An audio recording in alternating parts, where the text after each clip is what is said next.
kept any rozas, and are you following some kind of plan for that? No, I'm eating 24/7. बिस्मिल्लाहिर्रहमानिर्रहीम। दीन speeches के मोअज़्ज़ज़ नाज़रीन, अस्सलामु अलैकुम। नाज़रीन, पहले तो ये कि मुसलमान लड़का कोई भी हिंदू लड़की से शादी नहीं कर सकता। हम आपको बताते चलें कि ये फिल्म एक्टर्स वगैरह सिर्फ नाम के मुसलमान होते हैं। करीना कपूर ने सैफ अली खान से शादी की तो आम लोगों को ये लगता है कि शायद करीना कपूर भी अब मुसलमानों की तरह जिंदगी बसर करेंगी, यानी कि रोजे वगैरह रखेंगी। और इसी बुनियाद पर एक सहाफी ने सवाल भी किया कि क्या आप रमजान में रोजे रखती हैं? तो करीना कपूर ने जवाब दिया कि बिल्कुल भी नहीं, क्योंकि मैं 24 घंटे खाती रहती हूँ। No, I'm eating 24/7. I mean, not at all. हम करीना को इसका गिला क्यों करें और क्या गिला करें? सैफ अली खान को खुद ये तक पता नहीं कि रमजान कितने दिनों का होता है, इसीलिए उसने एक शो में एक सवाल के जवाब में ये बताया कि रमजान 40 दिनों का होता है और शायद ईद रमजान के बाद होती है। That in Ramzan is a period of fasting of 40 days. बहुत ही अफसोस की बात है कि बुनियादी फराइज तक से बेखबर हैं।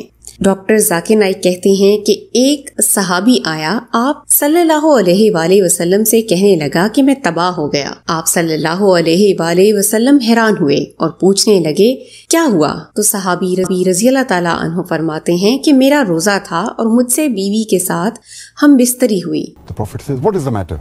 The man says, "I had sex with my wife." तो आप बताइए कि मैं क्या करूं? उन सहाबी रज़ियल्लाहु ताला अन्हु ने कफारे का पूछा। वो सहाबी गरीब थे, लेकिन फिर भी उससे पूछा कि क्या तुम एक गुलाम को आजाद कर सकते हो? तो सहाबी ने कहा कि नहीं। फिर कहने लगे कि क्या 60 दिन तक रोजे रख सकते हो? तो फिर भी सहाबी बोला कि नहीं। उसके बाद फरमाया कि 64 लोगों को खाना खिला सकते हो? तो फिर भी कहा कि नहीं। Can you free a slave? So the man said, "No, I cannot."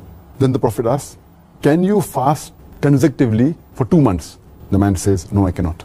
Then the Prophet says that, "Can you feed 60 poor people?" इसके बाद आप सल्लल्लाहु अलैहि वसल्लम ने फरमाया अल्लाह ताला से माफी मांगो। डॉक्टर जाकिर नाइक ने ये भी बताया और ये बताना जरूरी भी समझा कि अगर ऐसा भी नहीं हो सकता कि कोई गुलाम आजाद करा सकता हो और वो आजाद नहीं कराता, और तीसरे ऑप्शन को कफारे के लिए सेलेक्ट करें। पहले जो हदीस में कफारा बताया गया है उस पे अमल करना चाहिए।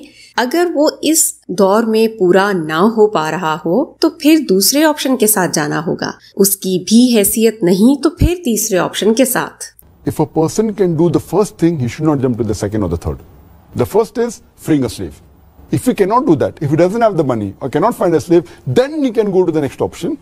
नाज़रीन, हम पर एक रोजा छोड़ने का इतना बड़ा गुनाह होता है तो ऐसे लोगों का क्या हाल है जो रोजे रखते ही नहीं। मुसलमान वो होता है जो 5 अरकान को माने। रोजा भी इस्लाम का एक अहम रुकन है, लेकिन इन बदकिस्मतों को ये तक नहीं पता है कि रमजान में कितने रोजे होते हैं। अल्लाह ताला हम तमाम मुसलमानों पर रहम फरमाए, आमीन। नाज़रीन, एक तकरीब के दौरान डॉक्टर जाकिर नाइक से एक शख्स सवाल करते हुए कहता है कि कुरान में लिखा हुआ है कि अल्लाह ताला इंसान को बनाता है और माँ के पेट में उसको एक अलग जिसामत देता है, लेकिन साइंस ने आज इतनी तरक्की कर ली है कि वो इंसान के खुलिये को माँ के पेट के अंदर बदल सकता है, यानी जीन्स तब्दील कर सकते हैं। तो क्या ये बात कुरान की गलत नहीं है? In the field of genetics, that nowadays parents can tailor make their children.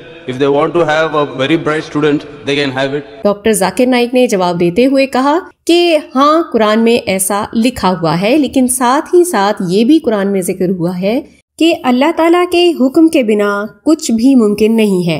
Doctor Zakir Naik ने मिसाल देते हुए कहा कि कुरान में लिखा है कि ताकत से और तजुर्बे से तुम जमीन और आसमान तक पहुंच सकते हो, लेकिन अल्लाह ताला के हुक्म से, ना कि इसके बगैर। आज इंसान कहां से कहां तक पहुंच गया है, लेकिन अल्लाह ताला के हुक्म से, ना कि इसके बगैर। आज इंसान कहां पहुंचा हुआ है, लेकिन इसका मतलब ये हरगिज नहीं है कि इसमें खुदा की मर्जी शामिल नहीं थी। That does not mean the Quran is wrong. Quran says you can do, but with the permission of Allah subhanahu wa ta'ala. اگر خاندانی منصوبہ بندی کو دیکھا جائے تو یہ اللہ تعالیٰ کے حکم کے خلاف ہے، لیکن آج آپ خود بھی دیکھ لیں کہ کوئی بھی خاندانی منصوبہ بندی کامیاب نہیں ہوئی۔ کامیاب کا مطلب یہی جو مقصد کے لیے خاندانی منصوبہ بندی ہوتی ہے وہ ناکام ہوا ہے۔ یہی بات جینیٹکس کی بھی ہے، جو یہ تجربات کرتے ہیں ان میں کچھ کامیاب ہو جاتے ہیں جبکہ کچھ ناکام بھی ہوتے ہیں، لیکن جو کامیاب ہوتے ہیں وہ اللہ تعالیٰ کی اجازت اور مرضی سے ہوئے ہیں۔